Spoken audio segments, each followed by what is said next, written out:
Salut les amis, j'espère que vous allez bien. Aujourd'hui on se retrouve chez Value My Car. Je pense que vous avez vu la vidéo précédente et si vous l'avez pas vu, je vous conseille énormément d'aller y jeter un petit coup d'œil. Il s'agit d'un centre auto où on peut absolument tout faire. N'hésitez pas encore une fois à aller revoir la vidéo précédente. Aujourd'hui, comme vous avez vu au titre et à la miniature, on va se concentrer sur le lavage auto. Alors c'est vrai que ça peut paraître un peu bizarre. Moi le premier, franchement, je pense qu'on ne lave pas extrêmement bien nos voitures quand on va au lavage auto ou quoi que ce soit. Et aujourd'hui on va voir ça avec un professionnel du domaine qui a travaillé 4 ans chez Maguire. Mais sans plus attendre, on va aller les rencontrer tout de suite. Oh la saucisse. Comment tu vas Rémi? Oula, bon alors là, tu te caches pas du tout de le dire. Bon, je viens de dire que tu as bossé 4 ans chez Maguire, donc une marque qui est assez réputée dans le domaine automobile, produits de lavage. D'ailleurs les gars, n'hésitez pas à me contacter pour faire des partenariats, ça fait plaisir. Qu'est-ce que tu faisais chez eux? Je faisais des salons, je faisais des formations, je faisais de la démonstration, enfin des formations aussi pour des clients. Donc on faisait un peu de préparation, puis à côté de ça, je faisais de la préparation detailing pour des clients. C'est un domaine que tu connais très très bien quoi. Correctement. Quel même, c'est beau. Donc, du coup, aujourd'hui tu vas nous apprendre à correctement laver une voiture. On va commencer par l'intérieur. C'est ça. Et nous, ce qui va nous intéresser le plus quand même, c'est l'extérieur, parce qu'encore une fois, ici c'est un centre où on peut faire mécanique, detailing et lavage auto, situé à Rambouillet, donc à une trentaine de minutes de Paris. Et donc là, c'est une station de lavage, truc mais classique, mais avec quand même ses avantages. Mais tu veux commencer par une petite chose sympathique, c'est ça? L'aspirateur, c'est ça? L'aspirateur, d'accord. Toi, t'aimes bien l'aspirateur? J'aime bien, ouais, l'aspirateur, j'aime bien le concept, tu vois.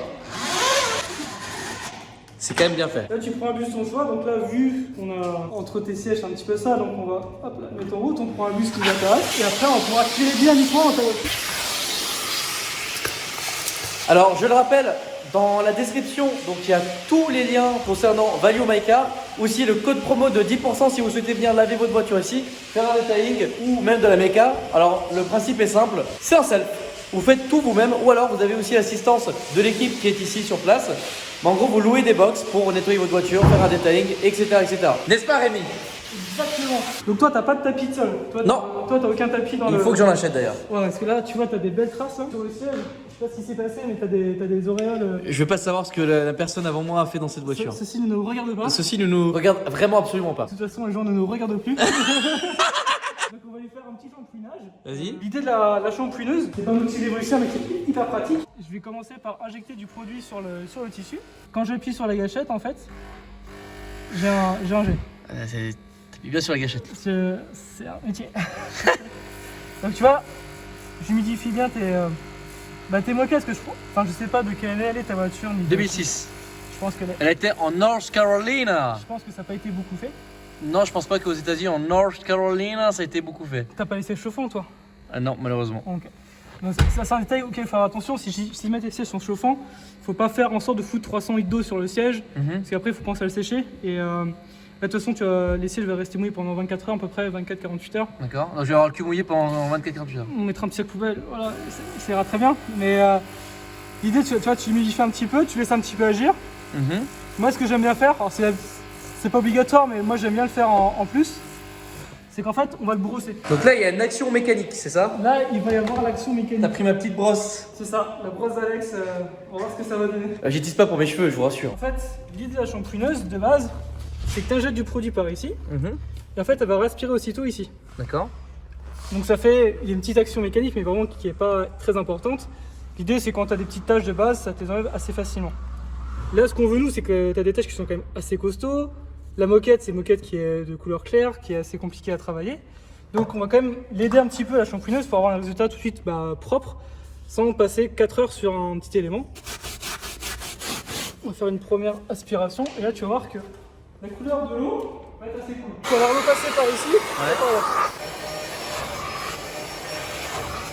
Donc, tu vois, tu peux t'amener à faire plusieurs passes.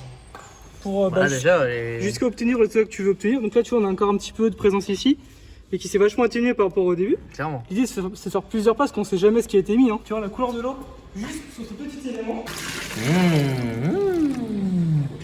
Très appétissante.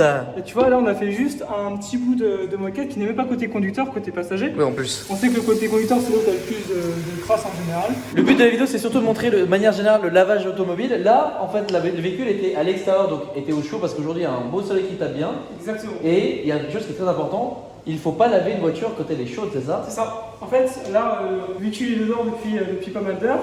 La carrosserie est bien chaude. Ce qu'on veut pas, c'est mettre le produit sur une carrosserie chaude.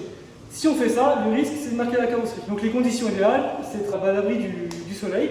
Donc là c'est parfait, on est dans un box, on a l'abri du vent, de la pluie, du soleil, bref. Donc en fait, c'est une erreur d'aller laver sa voiture quand il fait vraiment très beau. Alors, On fait pas entre guillemets. l'erreur c'est en fait si ton véhicule est chaud, si ton véhicule est froid ça va et que sa station est couverte, ça va. Mais là où il faut faire attention, c'est qu'en effet, quand il fait 35 degrés et que tu fais la queue dans la station de lavage pendant 30 minutes parce que c'est la queue, au moment où tu mets la chimie, tu vas faire plein de petites traces. Donc la chimie, on est à quelle étape donc dans le lavage? Clairement, à partir du moment où tu mets du savon. D'accord, donc le pré-lavage, on Exactement, tout ce qui est pré-lavage savon, parce qu'en fait le savon va tout de suite marquer sur la carrosserie. Et d'autant plus, généralement, on en parlait tout à l'heure, c'est souvent ce qui se passe, c'est qu'en station classique, les gens ils mettent 1, 2 euros, ils mettent pas toujours, ils font pas tous les programmes. C'est une grosse erreur parce qu'en fait, les étapes les plus importantes, c'est clairement la cire et la finition osmosée. La finition osmosée, c'est clairement le truc à ne pas louper parce que c'est là où tu vas avoir de l'eau anti-trace entre guillemets, c'est de l'eau déminéralisée. Ah, c'est ça, donc oui. Eau déminéralisée, c'est ce qu'ils mettent dans les stations, donc c'est ça, c'est de la finition osmosée. C'est ça. Et qu'est-ce que c'est? En fait, c'est de l'eau qui est traitée, passe par 3 à 4 filtres différents. Pour produire 1 litre, on en perd 3, donc c'est assez coûteux, il y a un certain coût de production. Souvent, quand vous mettez une pièce de 1 ou 2 euros dans le pièce de lavage, le temps il passe 2 fois plus vite à cette étape-là, ce qui est normal, parce qu'en fait ça coûte très cher aux propriétaires de station de le produire. C'est une étape à pas négliger, parce que clairement, si tu finis par le lavage de pression, et tu dis bah tiens j'ai mis un petit coup de savon et puis je mets juste un coup de rinçage. Le rinçage c'est uniquement de l'eau pure, donc c'est de l'eau qui était par des anti-calcaires. La finition osmosée c'est clairement elle qui va te faire que tu auras plein d'eau partout sur ta voiture, tu vas partir en plein soleil, tu n'auras plus une trace d'eau. C'est l'étape obligatoire. Je voulais qu'on fasse cette vidéo pour qu'on explique réellement les utilités, etc. Ouais. L'avantage ici chez Valeo MyCar, c'est que quand tu payes 15 18 euros TTC. voilà, donc 18 euros sur lesquels vous n'avez pas encore mis les 10%. Ah. Et oui, voilà. Mais bon. Donc déjà ça, exactement. Mais dans les 18 euros et dans les 15 minutes, c'est 15 minutes réelles. C'est-à-dire que tu peux passer autant de temps sur n'importe quel de ces programmes. Et en plus de ça, à la différence des stations de lavage classiques, il y a aussi l'aspirateur qui est compris. En fait, tu as tout le service de MyCar. Tu as l'aspirateur, le gonfleur à pneus, de quoi te laver les mains, la musique. Oui. On va mettre de la musique si on souhaite, un sécheur. Ça, c'est un truc de ouf. Donc là, on nettoie tout le sol, les sièges, etc. Et ensuite, on lavera la voiture, c'est ça? On va passer aux choses sérieuses. Magnifique. Et là, voilà. Elle est dans un état. Ouais, dis-moi. Elle est dans un état. Tu vois, typiquement, ces traces-là, ça, c'est les traces qui peuvent rester dans les stations où s'il fait trop chaud, tu lèves ta voiture, il reste des traces un peu de calcaire comme ça. D'accord. Parce qu'en fait, le problème qu'il y a, c'est que le savon, il a tellement pas le soleil que ça va tellement vite avec la chaleur. J'ai passé au rouleau avant de partir. Impeccable. Non, c'est là, le dernier lavage, c'était du rouleau. En fait, tu vois, on voit aussi les formes. Le rouleau, il fait une forme comme ça quand tu passes. Et là, tu vois, des espèces de traits dans ce sens-là. Et c'est vrai. Je sais pas si tu les vois. Si, on les voit là, comme ça. Et du coup, tu verras la différence entre un lavage au rouleau. On n'a rien contre les rouleaux, encore une fois. Moi, je suis contre les rouleaux pour HP. Chacun y voit son avantage à chaque situation. Si on veut limiter les micro-rayures et faire un lavage complet vraiment de bonne qualité, un lavage à la main aujourd'hui, c'est fortement recommandé. Là, on a eu une tempête de sable il y a quelques jours. Tous les gens qui sont passés au rouleau, ils ont eu des grosses surprises, c'est que le rouleau était plein de sable, et maintenant ils ont foutu du sable partout sur les voitures, ça a fait plein de micro-rayures. Donc là on a plein de demandes qui sont tombées pour faire des lustrages parce que selon le propriétaire, selon comment le propriétaire entretient le rouleau dans sa station, c'est plus ou moins compliqué. Bon, là, j'ai fini moi l'aspi. Pendant que toi, tu faisais l'injecteur extracteur. C'est ça. Voilà. C'est compliqué à dire le mot. Maintenant, autre chose. C'est concernant les nettoyants donc plastiques. Donc là, on est sur du simili-cuir. Voilà. Donc comment ça se passe? Alors l'idée en fait, les plastiques, c'est un peu comme la carrosserie. Les tableaux de bord, on évite de le faire quand le tableau de bord il est brûlant et mettre le produit directement sur le plastique. D'accord. Si on fait ça, on a risque de marquer le plastique. D'accord. L'idéal, c'est de pulvériser le produit sur microfibre. Donc en fait, il y a une microfibre où tu pulvérises le produit. Donc en fait, c'est la microfibre humide. D'accord. Tu vois, on dit que tiens, on va faire ce petit élément-là. Tu vois, tu l'appliques un peu partout. Et avec la deuxième microfibre, du coup. Donc qu'elle sèche? Exactement. Tu viens en fait sécher entre guillemets ou enlever le surplus avec la deuxième. Ce qui permet d'avoir une finition mate parfaite sans avoir de traces. Beaucoup de fois, on voit des plastiques qui sont marqués parce que les propriétaires des fois mettent le produit sur plastique brut quand il fait super chaud. C'est ce que je fais. Et c'est pas très bien. Et ça évite deux choses aussi, c'est que quand tu fais le tableau de bord, ça évite que si tu prends le pulvé et que tu le fous sur le tableau de bord, ça évite que tu en foutes sur le pare-brise. D'accord. C'est chiant de nettoyer un pare-brise, tu vois. Enfin, je pense que tout le monde c'est assez chiant à faire. Oui, c'est vrai. Si tu fous du produit gras, ça c'est des produits qui sont assez gras, sur le pare-brise, c'est galère à enlever. Donc l'astuce de mettre des sur microfibre, tu es sûr de mettre que sur le tableau de bord, pas sur le pare-brise quoi. Bon, au niveau de l'intérieur, on est bon. Regardez ça, ça brille de mille feux. Nickel. Donc là, t'as bien attrapé la moquette. C'est nickel. Faut vraiment que je pense à acheter des tapis. Faut bien laisser l'eau s'évaporer pendant 24-48 heures. Là. Et ça va être tout propre. Donc là, il m'a mis des petits sachets là pour les sièges. Et donc du coup, C'est ça. la prochaine étape la plus importante. De lavage. De lavage. Alors, explique-nous un petit peu. Alors, on va commencer par. En fait, on a fait le programme dans l'ordre. On va commencer par nettoyer les jantes, Oui. jante par jante avec les petites brosses. On va enchaîner avec le pré-lavage carrosserie. D'accord. Donc là, le client, il a le choix. Soit il prend la mousse de la piste de lavage, soit il vient avec son produit et remplit le canon en mousse. Là, tu as rempli le canon en mousse, comme ça, on va pouvoir utiliser un petit peu un canon assez sympa D'accord. pour que tu aies une belle mousse. On va enchaîner avec le lavage haute pression. Donc là, on aura de l'eau chaude et du savon. Et après ça, on va utiliser le gant. D'accord. L'idée, c'est qu'avant d'utiliser le gant, on a une autre pression pour bien enlever tout ton petit sable, la gadoue, enfin tout ce qui peut être un petit peu gênant pour qu'il y ait le moins de saleté possible dans le gant. Utiliser le savon, pardon, on va utiliser les petits gants qui sont dans les petits seaux. Allez. Donc je t'ai fait 2 petits seaux, un seau avec du savon et un seau avec de l'eau claire. Donc tu as des gants microfibres sans fournis de base au client. Le client, s'il le souhaite, pour faire un lavage dans les règles de l'art, pour remettre le savon sur la carrosserie, il trempe d'abord son gant dans le savon, il étale sur la carrosserie, avant de reprendre du savon propre, il vient tremper son gant dans l'eau sale, ça permet de décharger en saleté le gant. D'accord. C'est tout bête, mais juste le fait de faire ça, tu verras la tronche de l'eau de ce seau là à la fin du lavage, tu verras qu'il sera sale. D'accord. Mais Malgré le pré-lavage quand même complet de la voiture. Là, regarde, là tu vois l'eau elle est claire, elle est relativement claire, mais tu vois qu'à la fin, l'eau va être un petit peu sale. D'accord. Donc franchement, ce seau n'est pas trop, il va vraiment aider à limiter le risque de micro-rayures à chaque fois. Et le petit seau qui va bien pour les jantes.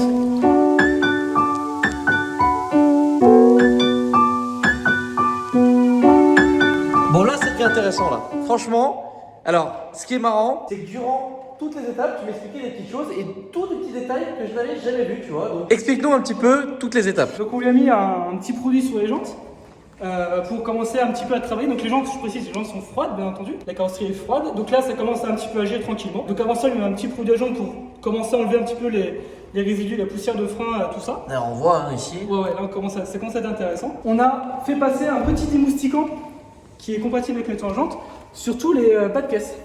En fait, on néglige souvent cette partie-là. C'est souvent des parties qu'on a très très sales en préparation. Dans le sens où vous avez souvent beaucoup de goudron ici. Quand une route est neuve extérieure, il y a toujours du goudron qui traîne. Et ça, enlever, c'est une tannée. C'est que si vous ne l'enlevez pas tout de suite, c'est comme les fions d'oiseaux. Une fion d'oiseau qui n'est même pas enlevée sous une journée, et encore c'est beaucoup, ça va faire des grosses marques sur la carrosserie. Ça, c'est vraiment le pire ennemi. Donc souvent, en lavage, on néglige les parties basses. Et c'est super important de mettre toujours un petit démoustiquant, un dégoudronnant sur ces parties-là. Pour avoir une surface qui soit propre, parce qu'il n'y a pas de raison que le haut soit propre et pas le bas. On lui a mis une petite mousse sur la carrosserie. Oui. Une petite. Là, commence à faire son travail. La mousse, là, fait le travail de pré-lavage. En fait, plus la mousse est épaisse, plus on l'amène, on voit la couleur de la mousse. En fait, elle t'emmène petit à petit les saletés au sol. Là, on voit bien sur le pneu, c'est bien flagrant sur la couleur du pneu. Mais grâce à son poids, en fait, elle va t'emmener toute la grosse poussière, tous les fions d'oiseaux, tout ce qui est un petit peu délicat à enlever, elle va commencer à t'enlever. Et après ça, en fait, on va mettre le haute pression. Génial.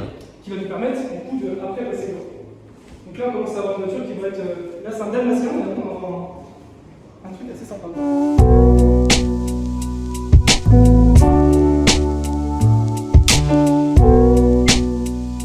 Ok, c'est parti. C'est maintenant la brosse, c'est ça? C'est ça. Donc on va lui passer la petite brosse sur les jantes. En fait, qui va permettre de bien nettoyer, tu vois. Donc là, l'aspect extérieur est quand même plutôt propre. Par contre, derrière, c'est pas tout à fait nickel. Donc on va passer la petite brosse qui va bien. Ah oui, on voit là. Tu vois.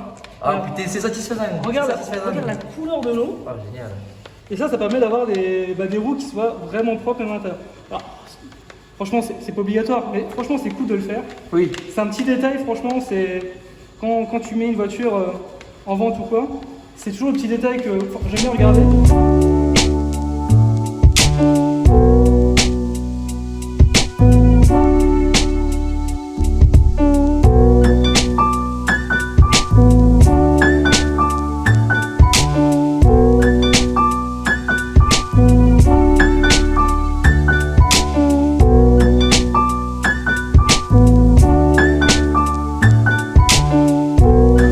Bon, qu'en penses-tu? Alors, on commence à avoir un truc un peu plus correct. Maintenant, on va y mettre la cire. D'accord. Parce que là, tu vois, regarde, là, tu n'as aucun effet déparlant. Sur ta peinture, là, tu as quelque chose qui tient sur l'eau tient sur ta carrosserie. Oui. Là, tu vas voir que quand on mettra la cire, tu vas avoir plein de petites gouttes partout, un petit effet déparlant. En fait, elle va s'activer avec la finition smooth.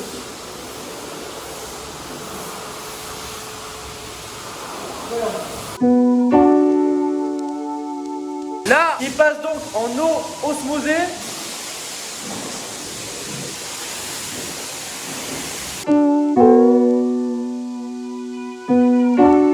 Et voilà, nickel.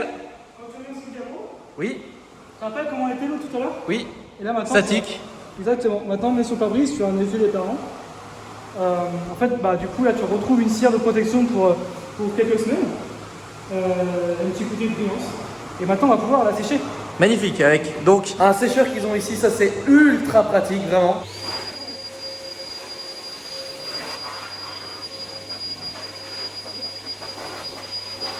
T'es posé la question qu'il fallait pas. Ouais. Le mieux c'est quoi? Le séchage via ça ou un tunnel, ou à la main avec des immenses microfibres. Alors, il y a deux choses à voir. La microfibre, c'est très très bien. Oui. Ce qui est important, c'est que la microfibre soit toujours propre. Il faut toujours la laver après chaque lavage ou tri de lavage. Et franchement, s'il y a ne serait-ce qu'un petit caillou dedans, c'est foutu. On va faire plus de rire que de choses. L'avantage du sécheur, c'est qu'en fait, il n'y a pas de contact. Ça prend du temps, c'est un peu plus long, etc. Là, ça va assez vite avec celui-là, mais vu qu'il n'y a pas de contact, tu es sûr de ne pas faire de rayures. L'avantage deuxième du sécheur, c'est qu'en fait, tous les petits rétros, les angles, etc., tu vas pouvoir passer avec le sécheur et enlever toute l'eau partout. Si tu passes vraiment proche à chaque fois, tu vas être sûr de ne plus avoir de traces d'eau. Tu vois, typiquement comme là, une vieille goutte d'eau qui dégouline quand tu repars, c'est un peu chiant. Donc franchement, les deux sont bien, à condition que la microfibre soit très très bien entretenue. Donc les deux sont à conseiller, à condition que la microfibre soit de très bonne qualité et surtout qu'elle soit lavée régulièrement, sans adoucissant en machine. Ah bon, pourquoi? Parce que sinon ça contracte la fibre. Et en fait, du coup, tu vois l'épaisseur de la fibre là. Si tu mets l'adoucissant, ça va contracter la fibre et après, du coup, elle ne va plus absorber. D'accord. En fait, tu vas faire que déplacer la merde sans absorber. L'idée de la microfibre, c'est d'absorber. Donc, si tu mets l'adoucissant, ça va le pourrir. Ça, c'est super important, machine. Bon, regardez les amis, la voiture est toute propre. On va terminer par une dernière étape, la vapeur. Le petit nettoyeur à vapeur, on va pouvoir la faire passer dans les bus d'aération, sur les contours de porte si besoin. Mais ça permet en fait de désinfecter un petit peu l'habitacle. Ça c'est très utile, surtout ce qui est tableau de bord, même volant, pommeau de vitesse. Quand tu as des véhicules en retour de leasing, ça permet bien enlever les petits virus et la crasse. Donc tu vois, t'as peut-être une petite odeur dans les bus d'air. Avec ça, tu vois, normalement ça va être un peu plus cool, voir si c'est vraiment incrusté ou pas. Mais tu me dis que c'est un véhicule fumeur. On va bien insister, faut voir comment on peut le faire partir ces petites odeurs et puis.